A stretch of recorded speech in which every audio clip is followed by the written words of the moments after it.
We build excitement. Hey, how do you like your Grand Am? Love it. Really handles. Boy, I guess you just flat disappeared from me. In American automobiles, few names evoke nostalgia and passion such as Pontiac. Once a symbol of power and innovation, this legendary brand now serves as a haunting reminder of how quickly success can fade. What secrets lie behind the curtain of Pontiac's dramatic decline? Join us as we uncover the dark truth behind the fall of Pontiac. I could go on forever telling you about new design features in this engine because it is so new and revolutionary. Pontiac's story begins long before its rise as a prominent automobile brand.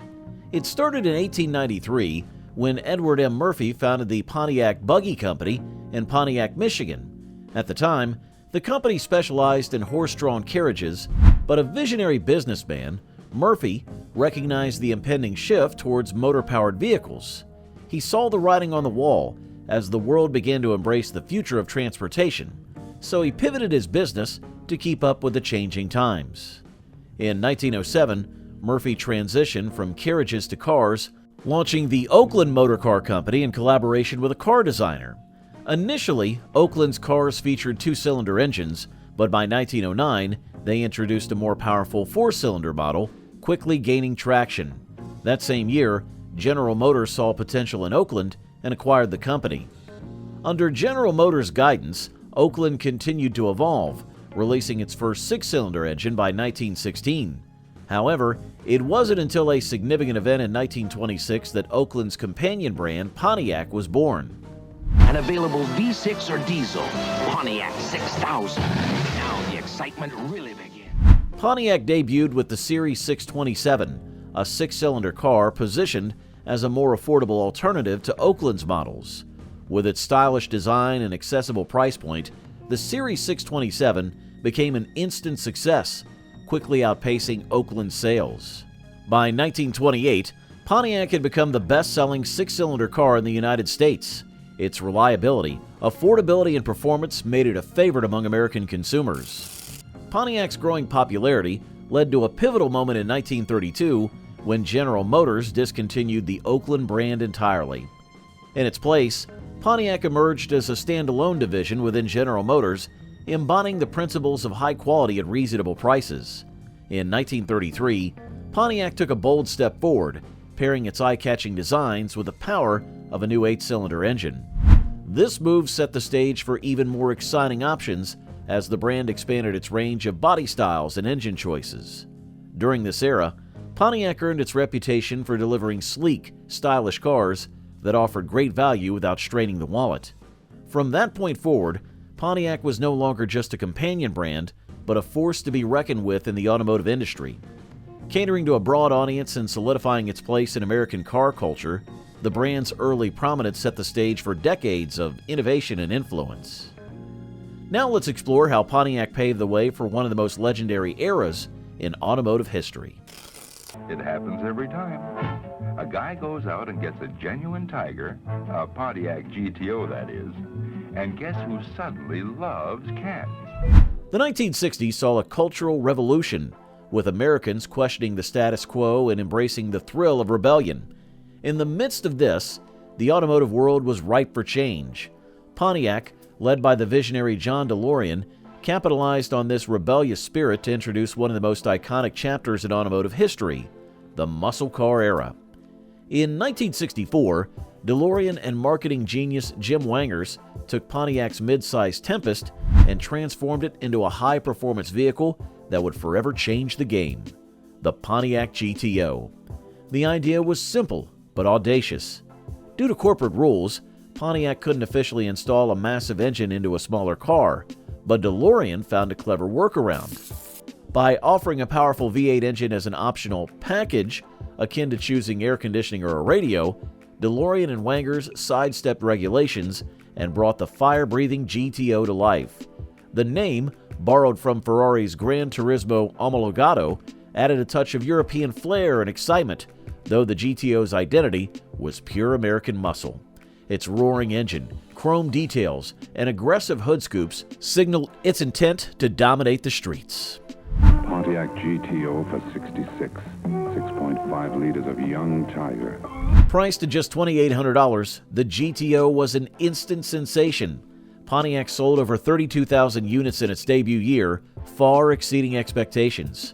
For the first time, Detroit saw a serious appetite for smaller cars with massive engines styled for performance and speed. Pontiac had unleashed the muscle car revolution, making high-powered, street-ready vehicles accessible to the average driver. It was a new era where everyday Americans could experience the thrill of speed and power without breaking the bank. The success of the GTO set off a wave of innovation within General Motors. Buick quickly followed with the Skylark, and Chevrolet responded with the Chevelle SS and Nova, eager to claim their share of the rapidly growing muscle car market. Each division within General Motors was racing to outdo one another, competing internally to design the most powerful, stylish, and affordable muscle car. The muscle car phenomenon didn't stop at General Motors. Ford joined the fray with the Mustang, Chrysler launched the Dodge Charger, and Plymouth offered the Barracuda, expanding the rebellion on wheels to every corner of American streets. For a road machine that really flies, get a Firebird, a Pontiac Firebird, the magnificent 5 from wide track country. Introduced in 1967, the Pontiac Firebird was another cornerstone of Pontiac's muscle car dominance. Born in the heat of competition with Ford's Mustang and Chevrolet's Camaro, the Firebird distinguished itself with a unique blend of power, style, and a rebellious attitude. While it shared some mechanical components with the Camaro, Pontiac engineers gave the Firebird its identity, focusing on performance enhancements and signature design elements that made it an instant hit. From the outset, the Firebird was offered a range of engines, from economical inline-6 options to thunderous V8s that delivered exhilarating power. The car's sleek aerodynamic body and Pontiac's reputation for performance made it a favorite among car enthusiasts looking for speed and flair. Its distinctive, split-front, grill-pointed nose and Coke bottle shape set it apart visually, and its handling was sharp enough to compete with the best muscle cars of the era. Despite this remarkable success, Pontiac wasn't content to sit back and enjoy the view. They were always eager to push forward and innovate. Let's take a closer look at some of these intriguing experiments. Our four-wheeled friend here, the Pontiac Fiero 2M4. It was over 5 years before the Fiero reached production. Pontiac's legacy in the automotive world isn't just about raw power, but innovation and taking bold risks. The 1980s were a period of intense experimentation for Pontiac as they pushed the boundaries with unique designs like the Fiero and the 1989 Pontiac Stinger concept car. The Fiero, introduced in 1984, was a game-changer. Its mid-engine layout was a rarity among American cars and showcased Pontiac's commitment to innovation. With plastic body panels, it wasn't just about aesthetics. It reduced weight and made the vehicle resistant to minor dings and corrosion. Initially, Pontiac sold the Fiero as an economical commuter car, but its sporty handling and sleek look made it clear this was more than just a practical ride. Despite having a relatively small engine output, the Fiero offered a driving experience rivaling many of the era's more powerful sports cars. Its balanced handling and smooth performance made it a favorite among enthusiasts. The Pontiac Stinger, a $2 million design exercise that's worth 10 times that in sheer traffic stopping ability. The 1989 Pontiac Stinger concept car took experimentation even further.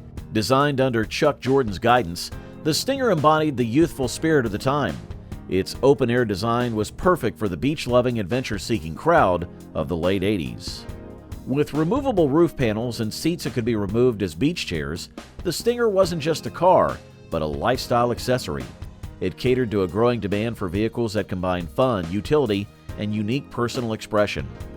Although the Stinger never made it to production, it solidified Pontiac's reputation for forward-thinking design. These innovations proved that Pontiac could balance groundbreaking experimentation with its signature performance edge. Whether it was the mid-engine sports car or a concept vehicle designed for weekend warriors, Pontiac continually pushed the limits of automotive design, keeping the brand relevant and exciting. How did Pontiac's era of innovation and experimentation pave the way for the challenges and decline that would soon follow? Let's find out. A reliable set of wheels. I wanted something hot. So I got a Sunfire. I shoped around. Neon, Civic, boring. In the 1990s, Pontiac faced significant challenges as the automotive landscape shifted rapidly. Increased competition from foreign brands, changing consumer preferences, and rising fuel prices hit the brand hard. Despite efforts to introduce fresh models like the Pontiac Sunfire and revamp older ones like the Grand Prix, Pontiac needed help to define its identity in this new era. A combination of internal missteps and external pressures began to erode its once strong presence in the American car market. One of the critical factors in Pontiac's decline was General Motors' cost-cutting measures, which hampered innovation. The Fiero, a model finally hitting its stride in the late 1980s, was discontinued just as it overcame its early problems. General Motors' focus on reducing costs resulted in flimsy interiors and underwhelming suspensions across many of its models, including the Pontiac Lumina. Who's got the most exciting cars and trucks? Got it. Our Pontiac. We deliver excitement. Safety became a growing concern, and the company's Saturn division, initially full of promise with its use of space frame technology, failed to live up to expectations due to inadequate investment in crucial areas like crash safety. By the early 90s, Pontiac's vehicles, while reliable, had become outdated. Take the 1992 Lumina, still using a slightly updated version of a 1980s V6 engine and a 3-speed transmission without overdrive. Many of these cars had an 85 mph speedometer and lacked modern features like a tachometer. The driving experience often left consumers underwhelmed, with sloppy suspensions and excessive body roll. A major misstep for General Motors and Pontiac during this period was the widespread shift to front-wheel drive, even for vehicles that would have performed better as rear-wheel drive models. This included everything from small cars like the Geo Metro to large luxury Cadillacs. Meanwhile, Pontiac's once proud V6 engines started showing their age, and attempts to push the envelope with engines like the 3.4-liter DOHC V6 resulted in better performance, but greater reliability issues. As the 21st century approached, Pontiac's high-performance rear-wheel drive cars, like the Firebird and the Camaro, were phased out with no true replacements. The brand had lost its connection with its performance roots, and its attempt to cram large V8 engines into front-wheel drive cars failed to capture the spirit that had once made Pontiac iconic. Yet even amidst these struggles, darker clouds loomed on the horizon for the falling giant. How did Pontiac's internal challenges and market decline set the stage for the corporate decisions that would ultimately seal its fate during GM's broader crisis? Let's explore. This is the General Motors Mark of Excellence. It means more new features, like the crime-fighting steering column. When you remove your ignition key, the wheel. By the early 2000s, General Motors grappled with financial turmoil that would ultimately impact its many brands, including Pontiac. After a decade of fluctuating market demands, a plateau in automobile sales intensified General Motors' struggles, which hit the company hard. The once thriving corporation saw its stock price soar to an all-time high of over $90 a share, fueled by the booming SUV market. However, this surge was a fleeting moment in a downward spiral that soon followed. As the early 2000s progressed, General Motors' financial landscape shifted dramatically. Increased interest rates and the growing burden of employee benefit funds compounded the company's woes. By 2003, General Motors had fully funded its pension plans, incurring a staggering $15 billion in obligations. The following year, they reported a massive $10 billion loss, prompting a critical reassessment of their operational strategy. Seeking to stabilize itself, General Motors boldly acquired a 20% stake in Fiat for over $2 billion, aiming to diversify its portfolio. Yet the financial challenges persisted. General Motors' logo began to vanish from new models, and the company resorted to selling stakes in various subsidiaries, such as Suzuki, while slashing annual dividends to just $1 per share. Pontiac introduced its dent-proof front bumper. Some people found it hard to believe. This year, Pontiac introduces a dent-proof rear bumper. Wall Street grew wary despite efforts to attract investments, and General Motors stock plummeted to just $19 by 2006. Selling off profitable divisions like Allison Transmission for $5 billion provided a temporary buffer, but investors continued to lose faith. As the economic landscape worsened, the 2008 recession struck with full force. Consumers faced rising gas prices, job losses, and home foreclosures, making car purchases a luxury many could not afford.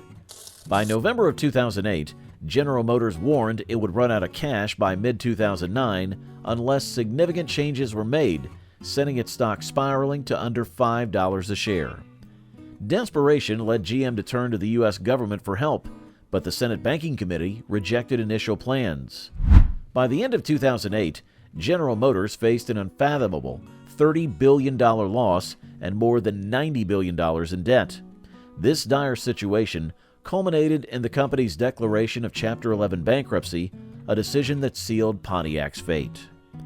As General Motors focused on restructuring and consolidating its remaining core brands, Pontiac, a once iconic division, was deemed expendable in a bid to save the company. But just how effective was this strategy? Let's find out. Introducing the first ever Pontiac G8 GT, the most powerful car under 30 grand. As the sun set on the Pontiac brand, the emotional weight of its closure reverberated through the hearts of loyal fans and dedicated employees alike. Despite valiant efforts to rejuvenate the iconic nameplate with models like the G8 and Solstice, the specter of an economic downturn and shifting strategic priorities at General Motors rendered these initiatives futile. The final chapter for Pontiac culminated in January of 2010 when the last Pontiac, a white G6 sedan, rolled off the assembly line. This moment starkly contrasted with the illustrious history of a brand that once symbolized American automotive innovation. Pontiac was born from a desire to push boundaries. However, its final years told a different story, one marked by mismanagement and a lack of clear direction. GM's decision to shutter the Pontiac Saturn and Hummer was a painful acknowledgement of the American automotive industry's harsh realities.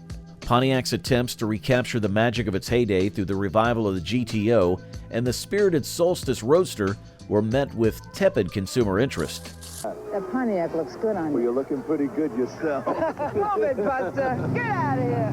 We build excitement. Pontiac. Enthusiasts and critics recognized these models' potential, but failed to translate passion into sales.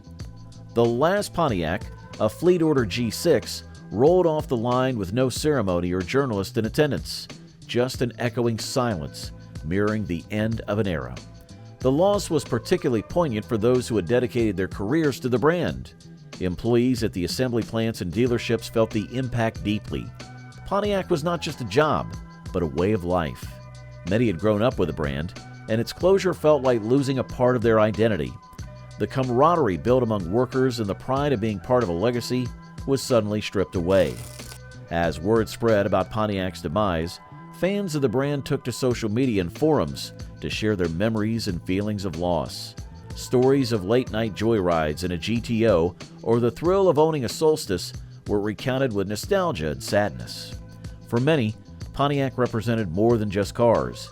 It embodied a sense of adventure and freedom. The brand had fostered a community of enthusiasts who felt a deep connection to its performance-driven legacy. In the wake of Pontiac's demise, the automotive landscape shifted. The performance-focused models that had defined the brand gave way to a more practical approach, reflecting changing consumer preferences. The closure was not merely a loss for Pontiac, but for an era celebrating raw power and innovation. As Pontiac approached its final years, how did the brand's lasting influence shape its enduring legacy and cultural impact? Let's explore this question. A mission of excitement. That was. This is Pontiac. Though the last Pontiac rolled off the assembly line in 2010, the spirit of this iconic brand continues to resonate deeply within the automotive community. Pontiac, once the pride of General Motors, has transcended its status as merely a car manufacturer to become a cultural touchstone for car enthusiasts and collectors alike. Its legacy celebrates innovation, performance, and the excitement that once defined American driving. Pontiac's contribution to the muscle car era remains unparalleled. The 60s and 70s saw the birth of legendary models like the GTO, Firebird, and Trans Am, each a symbol of raw power and spirited design. These cars weren't just vehicles. They represented a lifestyle of freedom, speed, and adventure. The GTO, often called the original muscle car, revolutionized the industry with its potent V8 engine and sleek lines. It epitomized a new era of American driving, one where power and style took center stage. And the car company, Pontiac, of course.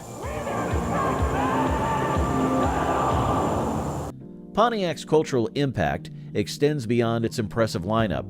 The brand cultivated a unique identity rooted in rebellion and individuality, perfectly encapsulated in its memorable marketing campaigns. The tagline, "We build excitement," became synonymous with Pontiac, inviting consumers to buy a car and embrace a thrilling way of life. Pontiac vehicles were often featured in films, music, and popular culture, cementing their status as icons of American youth culture. The Trans Am, for example, became immortalized in the Smokey and the Bandit films, creating a lasting association between the car and the adventurous spirit of the time. Today, car shows and gatherings serve as living museums, where Pontiac's legacy is celebrated fervently. Enthusiasts meticulously restore and showcase these classic models, creating a community that honors the brand's innovative spirit. The roar of a well-tuned GTO engine or the sleek silhouette of a Firebird evokes nostalgia and admiration among fans, reminding them of a time when American cars were defined by their performance and style. Events like the Pontiac Nationals draw thousands of visitors, each eager to share their passion for a brand that continues to inspire. Pontiac also carved its name into the world of motorsports. The brand's commitment to performance was showcased on racetracks across America, where Pontiac vehicles competed in events like NASCAR and the SCCA. Pontiac, excitement. Don't settle for less than the ride of your life. Get on the Pontiac Express at your Pontiac pace setters now. The brand's success in racing reinforced its image as a performance leader and fostered a deep connection with its customers. Drivers and fans felt a sense of pride in owning a car that had proven itself on the track, further solidifying Pontiac's reputation as a brand for those who sought excitement and adventure. Even after its discontinuation, Pontiac's influence can be felt in the design and engineering of modern vehicles. The principles of performance and style that Pontiac championed continue to shape the industry. Many current models from various manufacturers echo the design philosophies that Pontiac popularized, proving that the brand's innovative spirit lives on. Today, car enthusiasts still reference Pontiac when discussing the evolution of the muscle car and performance vehicle categories, showcasing its deeply ingrained legacy within the automotive landscape. As we reflect on Pontiac's cultural impact, it becomes clear that the brand represents more than just automobiles. Pontiac symbolizes an era of American ingenuity, a time when performance was king and driving was an exhilarating experience. The roar of a Pontiac engine is not just a sound. It's a call to adventure, a reminder of the freedom and excitement of the open road.